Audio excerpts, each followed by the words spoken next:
ನಮಸ್ಕಾರ, ನೀವ್ ನೋಡ್ತಾ ಇದ್ದೀರಾ ವಿಸ್ಮಯ ಮಾಧ್ಯಮ. ಚಿಕ್ಕಬಳ್ಳಾಪುರದಲ್ಲಿ ಡಬಲ್ ಮರ್ಡರ್ ಶಾಕ್. ಪತಿ 4 ವರ್ಷದ ಮಗು ನಿಗೂಢ ಸಾವು. ಬೆಂಗಳೂರಿನ ಚಿಕ್ಕಬಳ್ಳಾಪುರದಲ್ಲಿ ನಡೆದ 2 ಸಾವುಗಳ ಪ್ರಕರಣ ಇದೀಗ ಭಾರಿ ತಿರುವು ಪಡೆದುಕೊಂಡಿದೆ. ಮನೆಯಲ್ಲೇ ಪತಿ ಹಾಗೂ 4 ವರ್ಷದ ಮಗು ಮೃತಪಟ್ಟ ಸ್ಥಿತಿಯಲ್ಲಿ ಪತ್ತೆಯಾಗಿದ್ದು, ಆರಂಭದಲ್ಲಿ ನಿಗೂಢ ಸಾವು ಎಂದು ಕಂಡುಬಂದಿದ್ದ ಪ್ರಕರಣದಲ್ಲಿ ಪೊಲೀಸರು ಇದೀಗ ಕೊಲೆ ಎಂಬ ಶಂಕೆಯ ಆಧಾರದ ಮೇಲೆ ತನಿಖೆ ತೀವ್ರಗೊಳಿಸಿದ್ದಾರೆ. ಚಿಕ್ಕಬಳ್ಳಾಪುರದ ಗುಡ್ಡೆಬಸವಪುರ ಪ್ರದೇಶದಲ್ಲಿ ಈ ಘಟನೆ ನಡೆದಿದೆ. ಖಾಸಗಿ ಕಂಪನಿಯಲ್ಲಿ ಕೆಲಸ ಮಾಡುತ್ತಿದ್ದ ಅಭಿನಂದನ್ ಹಾಗೂ ಅವರ 4 ವರ್ಷದ ಪುತ್ರ ಯದುವೀರ್ ಮೃತಪಟ್ಟವರು ಎಂದು ಪೊಲೀಸರು ತಿಳಿಸಿದ್ದಾರೆ. ಸೋಮವಾರ ಬೆಳಿಗ್ಗೆ ಇಬ್ಬರು ಮನೆಯಲ್ಲಿ ಮೃತ ಸ್ಥಿತಿಯಲ್ಲಿ ಪತ್ತೆಯಾಗಿದ್ದರು.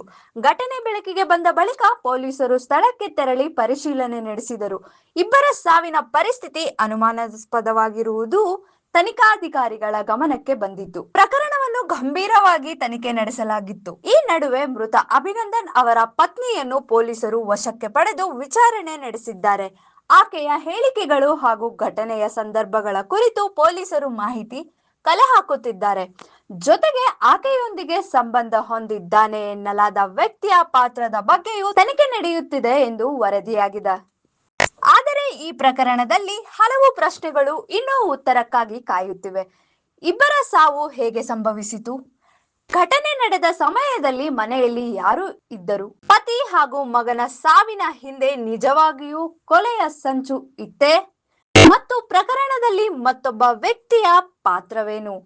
ಪೊಲೀಸರ ತನಿಖೆ ಮುಂದುವರೆದಿದ್ದು, ಮರಣೋತ್ತರ ಪರೀಕ್ಷೆ ಹಾಗೂ ಇತರ ಸಾಕ್ಷ್ಯಗಳ ಆಧಾರದ ಮೇಲೆ ಸಾವಿನ ನಿಖರ ಕಾರಣ ಮತ್ತು ಘಟನೆಯ ಸಂಪೂರ್ಣ ಹಿನ್ನೆಲೆ ಸ್ಪಷ್ಟವಾಗಬೇಕಾಗಿದೆ. ಪೊಲೀಸರ ತನಿಖೆ ಪೂರ್ಣಗೊಂಡ ಬಳಿಕವೇ ಪ್ರಕರಣದ ನಿಜವಾದ ಚಿತ್ರಣ ಹೊರಬರಲಿದೆ. ಚಿಕ್ಕಬಳ್ಳಾಪುರದ ಈ ಡಬಲ್ ಡೆತ್ ಪ್ರಕರಣ ಬೆಂಗಳೂರಿನಲ್ಲಿ ಆತಂಕ ಮೂಡಿಸಿದೆ.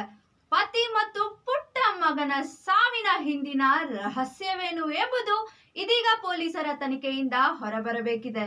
ಪ್ರಕರಣದ ಪ್ರತಿಯೊಂದು ಆಯಾಮದ ಮೇಲೂ ಪೊಲೀಸರು ತನಿಖೆ ಮುಂದುವರೆಸಲಿದ್ದಾರೆ. ಮತ್ತಷ್ಟು ಕ್ರೈಮ್ ನ್ಯೂಸ್ಗಾಗಿ ನೋಡ್ತಾ ಇರಿ ವಿಸ್ಮಯ ಮಾಧ್ಯಮ.